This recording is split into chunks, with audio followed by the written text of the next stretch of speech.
بسم اللہ الرحمن الرحیم۔ السلام علیکم ناظرین، میں ہوں آپ کا میزبان اسد بخاری پبلک کورٹ نیوز سے۔ آپ لوگوں کی اپریسیشن میرے لیے تمغہ ہے، میرے لیے ایک اعزاز ہے، اور مجھے جو روزانہ اپریسیشنز مل رہی ہیں میں اس پر آپ تمام کا شکر گزار ہوں۔ دوسرا، میں آپ لوگوں سے یہ درخواست کروں گا کہ جب آپ ویڈیو دیکھیں پسند آئے تو اس کو لائک بھی کیجئے اور اس پر کوئی رائے بھی دیجئے۔ آپ کی رائے میرے لیے بہت مقدم ہوگی اور اس سے سیکھنا، اس سے مجھے سیکھ ملے گی بہت زیادہ۔ آج کا جو میرا موضوع ہے وہ ایک سلگتا ہوا موضوع ہے وہ پنجاب کا، لیکن اس سے ہر گاؤں ہر قصبے کی طرح پنڈ دادر خان بھی متاثر ہو رہا ہے، اور وہ ہے اساتذہ کرام اور پنجاب حکومت کے تمام اداروں کو ناانصافی سے دیکھنا، باقی صوبوں کی نسبت پنجاب میں ظالمانہ اقدام کرنا۔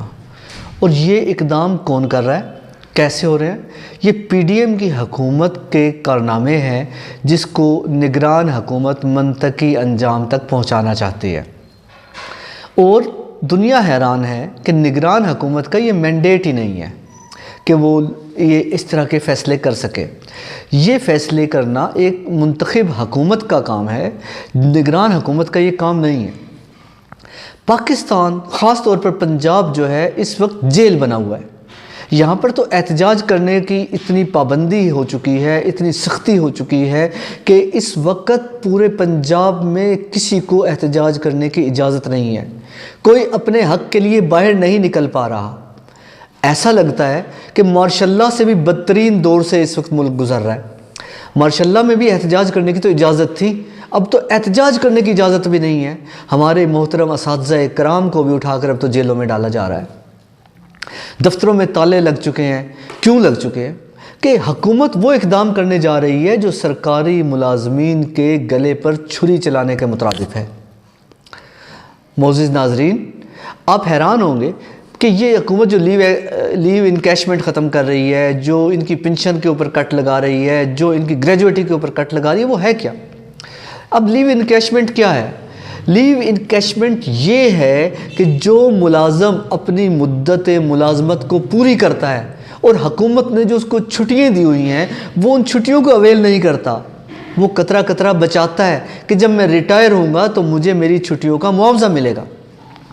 ایک سال اگر وہ بندہ مسلسل 400 اپنی چھٹیوں کو بچاتا ہے، 400 چھٹیوں کو، تو وہ چھٹیوں سے ایک سال کی تنخواہ ملتی ہے۔ اب وہ ملازم اپنی ساری زندگی کی چھٹیوں کو قربان کرتا ہے اس لیو انکیشمنٹ کے لیے، اور حکومت اس پر کٹ لگا رہی ہے، ختم کر رہی ہے۔ تو یہ کس کا استحصال ہے؟ کیا آپ بجائے اس کے کہ اپنے ملازمین میں یا اساتذہ میں یا دفاتر میں کام کرنے والے لوگوں میں ان میں اعتماد پیدا کریں، ان کے لیے خوشحالی کا باعث بنیں، آپ کیوں ان کے گلے پر چھری چلانے پر تیار ہوئے ہیں؟ آپ کیوں ان کا مستقبل تاریک کر رہے ہیں؟ آپ کیوں ان کی سارے سالوں کی 30 سے 40 سالوں کی محنت کو، انہوں نے جو چھٹیاں بچا بچا کر اپنے لیے رکھی ہے، اس کو کیوں ضائع کرنے پر تلے ہوئے ہیں؟ کیا یہ آپ کا مینڈیٹ ہے؟ نگران حکومت صرف الیکشن کرانے کی ذمہ دار ہے، وہ ان معاملات میں انوالو ہونے کی ذمہ دار نہیں ہے۔ ہمارے لیے یہ بہت حیرانی اور تشویش کی بات ہے کہ ایک نگران حکومت جو اپنا مینڈیٹ نہیں رکھتی ہے، جس کو عوام نے منتخب نہیں کیا، جس کو آئین صرف الیکشن کرانے کی ذمہ داری دے رہا ہے، وہ کس طریقے سے ان ملازمین کے الاؤنسز پر کٹ لگا سکتی ہے؟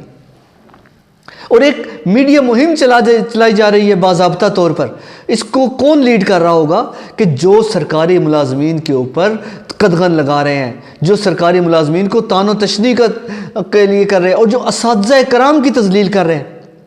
آج تک میں نے اپنی زندگی میں اساتذہ کرام کی توہین ہوتے ہوئے نہیں دیکھی۔ میں نے نہیں دیکھا کہ اساتذہ کرام سڑکوں پر اس طرح دھکے کھا رہے ہوں۔ میں نے نہیں دیکھا کہ اس قوم کے معمار جو ہیں جیلوں میں ڈال دیے جائیں۔ کس قدر دکھ اور افسوس کی بات ہے کہ بجائے اس کے کہ آپ ان اداروں کے ساتھ بیٹھے مذاکرات کریں اور اس مذاکرات کو لے کر آپ ان کی اصلاح کریں، یا اپنے جہاں پر آپ غلط فیصلے کر چکے ہیں ان کو درست کریں، اور جہاں پر اگر اساتذہ کرام یا دوسرے دفتروں کے ملازمین اگر غلط ہیں تو ان کی اصلاح کی جائے۔ ڈنڈے اور دھونس کی حکومت نہیں چل سکتی، ناانصافی کی حکومت نہیں چل سکتی۔ حکومت وہی چل سکتی ہے جو اپنی عوام کے لیے فائدہ مند سود مند فیصلے کرے۔ وہ حکومت کبھی نہیں چل سکتی جو ڈنڈے کے زور پر یا طاقت کے بل پر اپنا رٹ منوانا چاہے۔ رٹ اخلاق سے منوائی جاتی ہے، اخلاص سے منوائی جاتی ہے، جب لوگوں کو پتہ ہو کہ ان کے فائدے کے لیے کام ہو رہا ہے۔ جو لوگ آج اساتذہ کو نکھٹو کہہ رہے ہیں، جو لوگ آج یہ کہہ رہے ہیں کہ اساتذہ کرتے کیا ہے، آج وہ جس منصب پر بیٹھے ہیں استادوں کی وجہ سے بیٹھے ہیں۔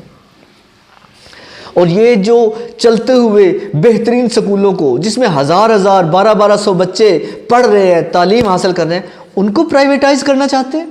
یہ کیوں؟ آپ کو یاد ہوگا کہ پہلے بھی کچھ سکول جو ہیں پیف کو دیے گئے تھے، اس کا رزلٹ کیا نکلا؟ وہاں پر میٹرک پاس ٹیچر تعینات کر دیے گئے۔ کیوں غریب کے بچوں کے مستقبل سے کھیلا جا رہا ہے؟ کیوں نان ٹرینڈ ٹیچرز کو ان پڑھے لکھے ٹیچر کی جگہ پر بھرتی کرنا چاہتے ہیں؟ آپ چاہتے کیا ہے محکمہ تعلیم کے ساتھ؟ آپ بچوں کے جو مستقبل کے معمار ہیں، جو مستقبل ہے ہمارا، ان کے ساتھ آپ کیا کرنا چاہ رہے ہیں؟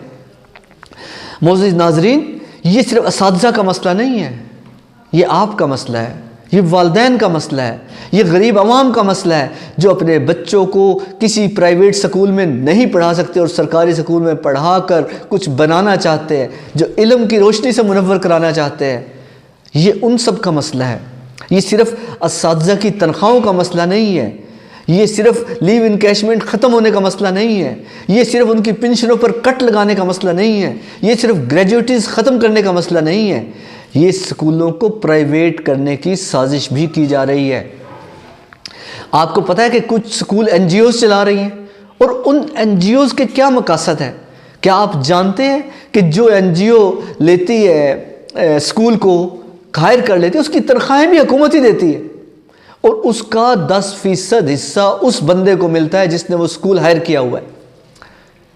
آپ حیران ہو کہ اگر 4000 یا 1000 یا 2000 بچے کسی سکول میں پڑھتے ہیں تو ان کی فیسز کا 10% حصہ وہ لے گا جو اس سکول کو ہائر کرا لے گا، جس کو الاٹ کر دیا جائے گا۔ اور یہ الاٹمنٹ کیسے ہوتی ہے؟ جیسے پہلے ہوتی رہی ہے کہ اپنے من پسند لوگوں کو نوازنے کے لیے اپنی حکومت کے جو گماشتے ہوتے ہیں، جو ان کے خوش آمدی ہوتے ہیں، ان کو یہ جو بانٹی جاتی ہے ریوڑیوں کی طرح، یہ اسی طرح ہوا ہے جیسے پیف کے ذریعے پہلے سکول دیے گئے ہوئے ہیں۔ میں آج کے پروگرام کے توسط سے یہ مطالبہ بھی کرتا ہوں حکومت پنجاب سے کہ اس اپنے فیصلوں پر نظر ثانی کرے اور مینڈیٹ کے مطابق کام کرے۔ دوسرا، میں یہ بھی چاہتا ہوں کہ استاد کا اکرام، اس کی تکریم کو مقدم رکھیں، ادارے استادوں کے حق کے لیے کھڑے ہوں۔ یہ تمام جو ہیڈز ہیں، جو حکومت کر رہے ہیں، جو وزیر ہیں، جو مشیر ہیں، یہ کہیں نہ کہیں کسی نہ کسی استاد سے پڑھے ہوئے ہیں، اور یہ جو پالیسی ساز بیٹھے ہیں یہ بھی استادوں کے جوتے صاف کرنے کا نتیجہ ہے کہ آج آپ وہ پالیسی ساز بنے ہوئے ہیں۔ لیکن کیا اس پالیسی سازی کا مقصد یہ ہے کہ اپنی جڑوں کو کھوکھلا کر دیا جائے؟ کیا امریکہ اور دوسرے یورپ ملکوں کی این جی اوز کو یہ دے دی جائے سکول اور وہ اپنے ذریعے سے پڑھائیں؟ کیا پاکستان کے نظریے کو مزید دفن کرنا ہے؟ آپ کیسا کھلواڑ کرنا چاہ رہے ہیں اپنے پاکستان کے مستقبل کے ساتھ؟ یہ درست نہیں ہے، اس کو کوئی ذی شعور درست نہیں کہے گا۔ اس کے لیے تمام عوام کو بھی اکٹھا ہو کے باہر نکلنا پڑے گا۔ اس کے لیے اپنے بچوں کے مستقبل کو محفوظ بنانے کے لیے ان غلط فیصلوں کو انکار کرنے کی قوت پیدا کرنی ہوگی۔ یہ اساتذہ اور یہ محکمہ پنجاب کے ملازمین، باقی دفاتر کے، میں اس کی پوری لسٹ جو ہے آپ پیچھے سکرین میں دیکھیں گے کہ جو ادارے اس میں کام کر رہے ہیں، جو ادارے جس ادارے پر کٹ لگایا جا رہا ہے، وہ تمام اداروں کی لسٹ آپ پیچھے سکرین پر دیکھیں گے۔ میں آپ کو یہ بتانا چاہتا ہوں کہ ان کے ساتھ آپ کو بھی اس جنگ میں حصہ لینا ہوگا۔ اس وقت پالیسی ایک ایک کر کے مارنے کی چل رہی ہے۔ اس وقت حیران کن طور پر پاکستان کے عوام کی دشمن پاکستان کے ادارے ہی بنے ہوئے ہیں۔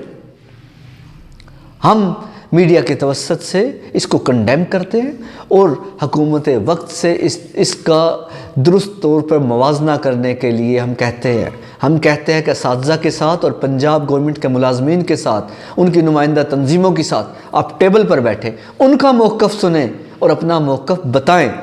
ڈنڈے کے زور سے اس قانون کو لاگو نہ کریں۔ جس استاد نے 40 سال پڑھایا ہے یا جس ملازم نے پنجاب حکومت کے نے 40 سال اپنی سروسز دی ہیں، اس کی گریجویٹی پر آپ 30% ٹیکس کٹ نہیں لگا سکتے۔ وہ آدمی جو 50,000 پنشن لیتا تھا، اس کی پنشن کو آپ 25,000 پر نہیں لے کر جا سکتے۔ جو معاہدے آپ نے خود کیے ہوئے ہیں، ان کی مشاورت کے بغیر ان سے منحرف نہیں ہو سکتے۔ آپ کو ان معاملات کو درست کرنا ہوگا۔ اگر یہ درست نہیں ہوں گے، یہ معاملات درست نہیں ہوں گے، تو ملک انارکی کی طرف جائے گا، اور ملک انارکی کی طرف جائے گا تو اس میں سب کا نقصان ہے، صرف پنجاب کے اداروں کا نہیں، پورے پنجاب کا نہیں، یہ پورے ملک کا نقصان ہے۔ اور ہم چاہتے ہیں خدا را آگ لگانے والے نہ بنیں، آگ بجھانے والے بنیں۔ اس کے ساتھ ہی میں آپ سے اجازت چاہوں گا اس دعا کے ساتھ کہ خدا تعالی ہمارے ملک میں درست فیصلہ کرنے والوں کو لائے، اور خدا تعالی ہمارے ملک کے لیے، ہمارے لوگوں کے لیے، اداروں کے لیے آسانیاں پیدا فرمائے۔ میں آپ کا سے ملتمس ہوں کہ ہمارے اس چینل کو سبسکرائب کیجئے، ہمارے لائک کیجئے اور کوئی رائے دیجئے۔ اللہ حافظ۔